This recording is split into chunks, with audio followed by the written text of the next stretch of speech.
Традиција е кога СДСМ е во владата и кога СДСМ управува со службите во државата да биде ВМРО ДПМН е следен. Тоа што јас можам да го кажам, веќе го кажав, тоа одлучува обвинителство, не одлучува влада. Тој што ги лефирува тие информации или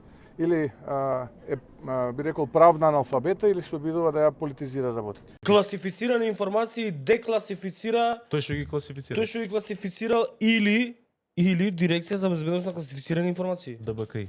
Ти си аналфабета генерално, избориш за аналфабети. И ти избориш за луѓето во други животи веќе да се стави крај ово на мицига кај тебе имаш две ранчиња пуни со USB-ња телефонски разговори. Снимки од телефони од ово од оно. Што зборуваш бе? Да ти избориш за тоа да не било да се слушале.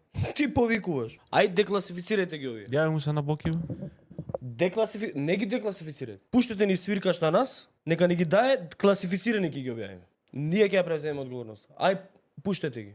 Прво, од оваа акција во која што вие сте се нашле, а не сте биле предмет на обработка, вие сте улетале во комуникација со предметите на обработка, со таргетите на обработка, ама вие сте улетале. Зашто? Затоа што вие сте разговарале со нив. Затоа што они имале агенда, биле следени од нашите безбедносни служби и они разговарале со вас. И нормално во извештајот сте биле ставени и вие. Не затоа што сте биле следени, него затоа што сте разговарале со луѓе кои што се следени. А тие луѓе се познати соработници или агенти на непријателски служби на НАТО. Претивната обработка е за екстремизам, ама не македонски екстремизам, идеолошки екстремизам. За тоа е обработката. Че вие сте се добивале помош, финанси и така натака од луѓе кои што имале екстремни идеолошки идеи за Македонија. Од оваа оперативна акција, обработка, потекнува и протирувањето на руските дипломати. Сега, ајде класифицирајте ги.